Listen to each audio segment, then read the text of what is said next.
नमस्कार विद्यार्थी मित्रांनो, स्वागत आहे तुमचं विदर्भ आयएस अकॅडमीच्या ऑनलाईन प्लॅटफॉर्मवर।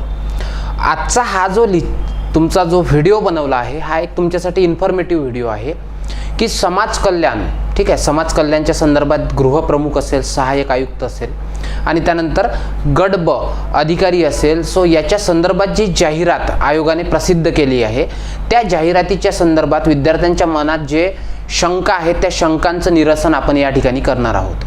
ठीक आहे, अकॅडमीला जे कॉल प्राप्त होत आहेत किंवा तुमचे मेसेजेस येत आहेत त्यामध्ये बऱ्याचदा विचारणा केली जात आहे की सर परीक्षा होईल का, परीक्षा होईल तर अभ्यासक्रम कोणता, परीक्षेचं स्वरूप कोणतं असेल, रेफरन्स बुक कोणते वापरायचे, ठीक आहे, आणि त्यानंतर परीक्षा होईल ती कधी होईल। सो ह्या सगळ्या गोष्टींचं आपण काय करणार आहोत या ठिकाणी एक निरसन करणार आहोत। तुम्हाला माहिती आहे की काय झालं आहे, 5 जूनपर्यंत म्हणजे गेल्या महिन्यात तुमची जी जाहिरात आली होती त्यामध्ये गट अ एक गृहप्रमुखाची जाहिरात आली होती आणि त्यानंतर गट ब ची आली होती। सो अशी एकूणात 3 जाहिराती स्वतंत्र आयोगाने प्रसिद्ध केल्या होत्या आणि त्याच्या अंतर्गत महाराष्ट्रात MSW केलेले विद्यार्थी असतील किंवा ज्यांचं BSW झालं आहे, पात्रता याची MSWच आहे, सो या विद्यार्थ्यांच्यासाठी हा एक लकी चान्स आहे।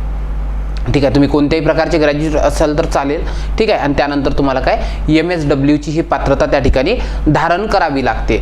आणि लक्षात घ्या की यासाठी जी जाहिरात आली होती त्या जाहिरातीमध्ये एक निकष आहे, तो निकष मी तुम्हाला सुरुवातीला वाचून दाखवतो जेणेकरून तुम्हाला एक आयडिया येईल। हे बघा, जी जाहिरात आली होती त्या जाहिरातीमध्ये 10 क्रमांकाचा मुद्दा आहे, ठीक आहे। निवड प्रक्रिया व्यवस्थित समजून घ्या। निवड प्रक्रियेमध्ये काय सांगितलं, इथे सांगितलं की जी शैक्षणिक अर्हता आणि अनुभव ही जी आम्ही मागितली आहे तीच काय आहे, तीच कायम शैक्षणिक अर्हता वगैरे असेल। आता सर्वात महत्त्वाचा मुद्दा म्हणजे जिथं आपल्याला आज डिस्कस करायचा आहे तो मुद्दा म्हणजे जाहिरातीस अनुसरून प्राप्त अर्जांची संख्या।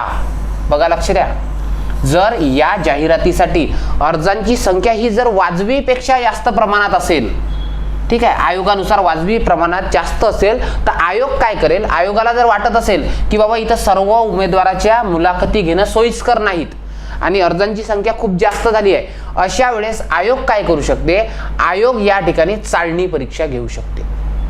चाळणी परीक्षा म्हणजे काय, तुमची परीक्षा त्या ठिकाणी होईल। तिथं सांगितलं की जर चाळणी परीक्षा घेण्याचं जर निश्चित झालं तर काय असेल, त्याची अर्हता काय असेल आणि अनुभव हा कोणत्याही प्रकारात शिथिल केला जाणार नाही।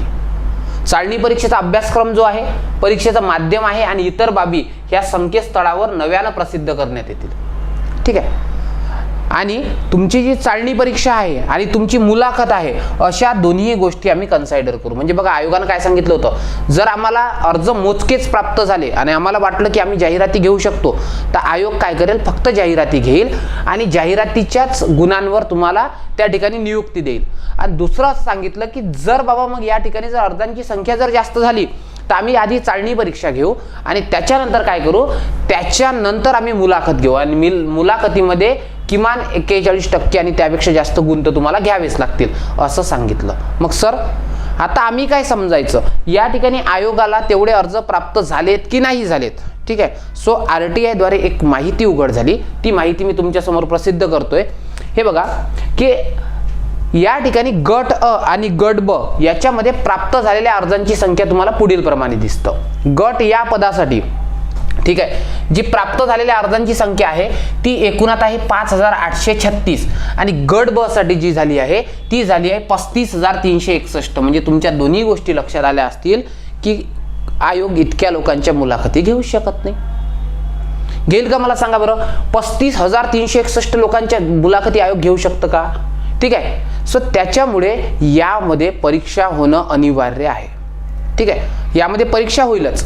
मग सर आता जर परीक्षा होणार आहे, चाळणी परीक्षा होणार आहे, प्रीमियन्स हा मुद्दा नसतो, एकच चाळणी परीक्षा राहते, सरळ सेवा, डायरेक्ट मुलाखतीला तुम्ही त्याच्या आधारे पात्र होता। आणि मुलाखत पण जी राहते म्हणजे आतापर्यंतचे जे सगळे अनुभव आहे त्याच्यावरून तुमची मुलाखत राहते तुमच्या पदाच्या संदर्भात। म्हणजे असं नाही की तुमचा एक व्यक्तिमत्व विकासाचा इंटरव्ह्यू असेल, नाही, पदाच्या संदर्भात तुम्हाला माहिती विचारली जाते, म्हणजे जेणेकरून तुम्हाला त्या गोष्टीचं नॉलेज असणं हे अनिवार्य आहे। आणि यासाठी परीक्षा होईल, लवकरच नोटिफिकेशन तुमच्यासाठी येईल असा एक अंदाज आहे। आणि एक लक्षात घ्या, जर अशी परीक्षा झाली तर मग आमच्या समोर सर सिलेबस कोणता हा आमच्यासाठी कोडा आहे, तर बघा आपल्याला ऑलरेडी आपल्याकडे सिलेबस आहे। मागच्या वेळी जेव्हा चाळणी परीक्षा झाली होती तेव्हा हा सिलेबस होता. आणि एक लक्षात ठेवा, जो तुमच्या पदाच्या संदर्भातील कर्तव्य असा नावाचा मुद्दा आयोगात असतो त्यामध्ये सिलेबस चेंज होण्याचे चान्सेस नॉर्मली नसतात. सर किती वेटेज द्यावं, तर लक्षात ठेवा परीक्षा अनिवार्य आहे. मुलाखतीला पात्र व्हायचं असेल तर तुम्हाला यामध्ये स्कोर करणं अनिवार्य आहे. जर तुम्ही करत असाल तर कोणीतरी दुसरा तो स्कोर करायला बसला आहे. तुम्हाला जरी बाकी विषयाचं नॉलेज असेल, म्हणजे पदाच्या संदर्भात ग्रॅज्युएशनला फारसं सिरियसली आपण घेत नाही, काहीच लोक विद्यार्थी सिरियस घेतात. सो त्याच्यामुळे तुम्हाला अभ्यास करणं अभिप्रेत आहे आणि आयोगाचे अँगल पण थोडे वेगळे असू शकतात. कारण की ग्रॅज्युएशनला आपल्याला काय करणं असतं, रट्टा मारणे आणि पास होणे असा आपला प्रकार असतो. मी त्या सगळ्या स्टेजमधून गेलो आहोत. ठीक आहे. सो आता बघा, इथं जो तुमचा सिलेबस आहे, या सिलेबसमध्ये तुम्हाला कला शाखेतील घटक आहेत. त्याच्यामध्ये भूगोल आहे महाराष्ट्राचा, भारताचा. त्याच्यानंतर महाराष्ट्राचा, भारताचा इतिहास आहे.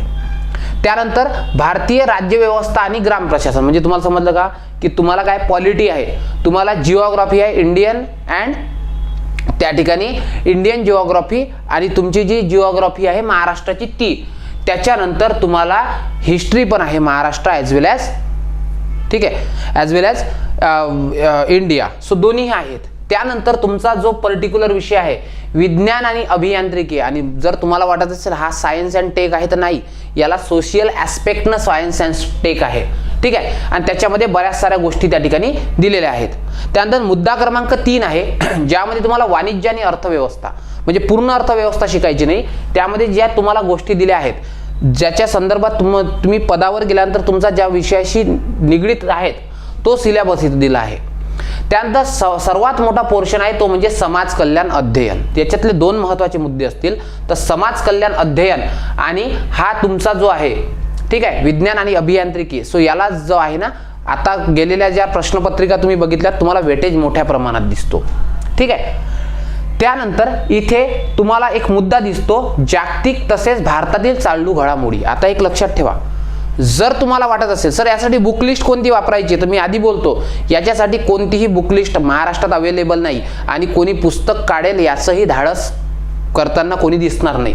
मग सर आम्ही कसं करायचं, हे बघा, बुद्धिमापन विषयक प्रश्न याचं कोणत्याही बुकमधून केलं तर चालेल. जागतिक तसेच भारतातील चालू घडामोडी जो आहे हा मुद्दा तुम्हाला वाटत असेल की सर आम्ही कोणतंही एक मासिक वगैरे घेतो आणि त्याच्यातून हा मुद्दा करतो, तर हा तुमचा संभ्रम आहे. कारण की जर तुम्ही सिलेबसमध्ये बघितल्या तर तुमच्या चालू घडामोडी ह्या बाकी परीक्षांपेक्षा वेगळ्या आहेत. कारण की इथे तुम्हाला राजकीय घडामोडी ह्या कोणत्याही मासिकात दिसतील, पण औद्योगिक आहेत ह्या तुम्हाला कुठे दिसणार नाहीत. आर्थिक आहेत ह्या कोणत्याही मासिकात दिसतील, सामाजिक दिसणार नाहीत. त्यांच्या शैक्षणिक त्या मोठ्या प्रमाणात दिसणार नाही. भौगोलिक घडामोडी, खगोलशास्त्रीय घडामोडी, सांस्कृतिक घडामोडी आणि वैज्ञानिक घडामोडी हा स्वतःमध्ये असणारा एक वेगळा प्रकार आहे.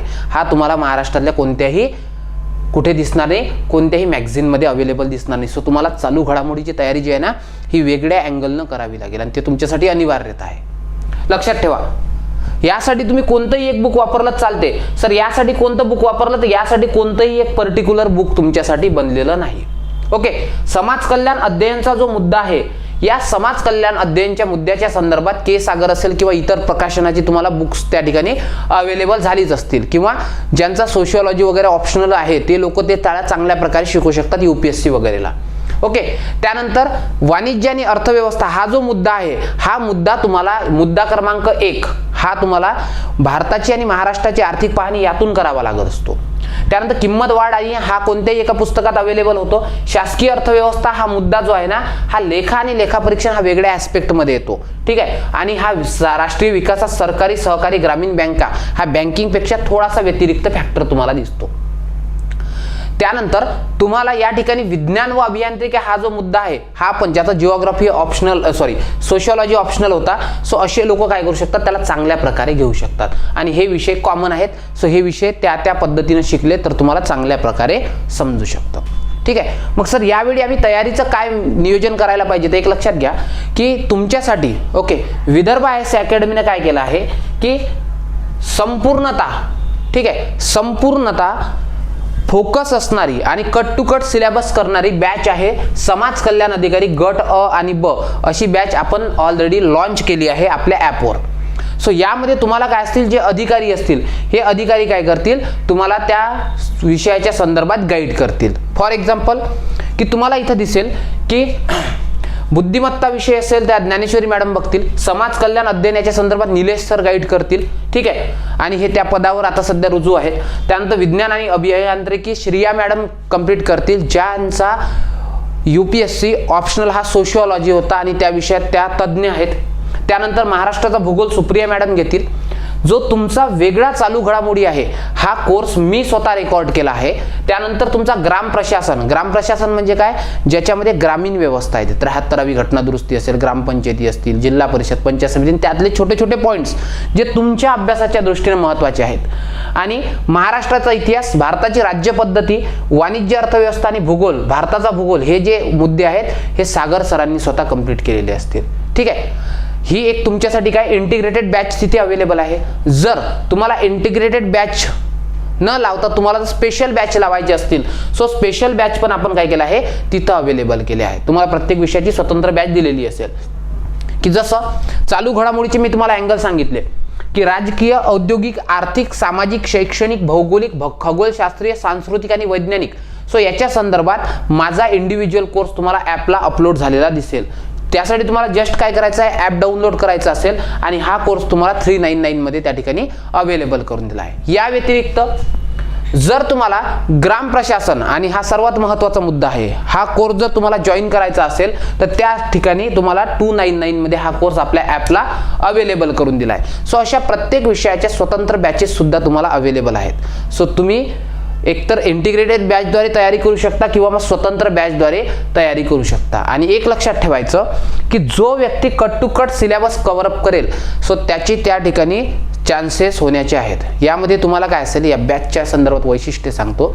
या बॅचमध्ये तुम्हाला लाईव्ह मार्गदर्शन असेल, त्याच्यानंतर पदासंदर्भातल्या ज्या सगळ्या गोष्टी आहेत आणि आयोगाचे जे ॲस्पेक्ट आहेत त्या गोष्टी त्याद्वारे आपण त्या ठिकाणी कंप्लीट करतोय. ओके, सो जस्ट सिम्पली तुम्हाला एक करायचं आहे की परीक्षा होईल हे अनिवार्यता आहे, ते होणारच आहे. तुमचा जो सिलेबस आहे हा सिलेबस आपण जुना सिलेबस एक डोक्यासमोर ठेवून या संदर्भात मार्गदर्शन करतोय.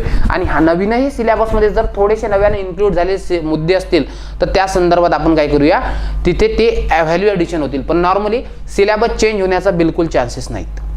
आयोग हा सिलेबस कॉपी करेल, कारण की याच्यावर आतापर्यंत 2 ते 3 परीक्षा आतापर्यंत आयोगाच्या झालेल्या आहेत. त्यासाठी जस्ट सिम्पली तुम्हाला काय करायचं आहे की सिलेबस हा डोळ्यासमोर ठेवून अभ्यास करायचा आहे आणि परीक्षा झाल्यानंतर मुलाखतीसाठी पात्र व्हायचं आहे. आता मी पण आयोगात मुलाखती दिल्या आहेत. जेव्हा तुम्ही एखाद्या पदासाठी पात्र असता तेव्हा त्या पदाच्या संदर्भात तुम्हाला मुलाखतीमध्ये प्रश्न येतात. की जसं 2020ला मी PSI मुलाखत देऊन आलो, त्यावेळी मला जो माझा इंटरव्ह्यू झाला होता तो निंबाडकर सरांच्या पॅनलनी घेतला होता आणि त्यात एक IPS अधिकारी होते. सो त्यांनी काय केलं, त्याच अँगलने म्हणजे पदाच्या संदर्भात मला त्या गोष्टी विचारल्या होत्या आणि त्यावेळी तुमच्या ज्या अकॉर्डिंग सिलेबस असतो तेच प्रश्न तुम्हाला येतात. ओके, सो ह्या सगळ्या गोष्टी, तुम्हाला सामाजिक मुद्द्यांचं ज्ञान आहे का, त्या पदासाठी तुम्ही खरंच पात्र व्यक्ती आहात का, ह्या सगळ्या गोष्टीसाठी त्या ठिकाणी मुलाखत आयोजित केली असते. सो आता परीक्षा होईल ह्या गोष्टी क्लिअर झाल्या आहेत. त्या दृष्टीने काय करायचं की तुम्ही नियोजन कराल हीच अपेक्षा आहे. तुम्हाला जर नियोजनात काही अडचणी येत असतील त्या ठिकाणी तुम्ही विदर्भ IAS अकॅडमीला कॉल करू शकता. आम्ही लोक सदैव तुमच्या सोबत आहोत. आणि याच बॅच नव्हे इतर बॅचच्या संदर्भात जर तुम्हाला कोणत्याही प्रकारचे शंका कुशंका असतील तर निश्चिंतपणे राहा आणि अकॅडमीला कॉल करा. आम्ही तुमच्या मदतीला असूच. ओके, सर्वांना येणाऱ्या परीक्षेच्या खूप खूप शुभेच्छा. Thank you so much. जय हिंद.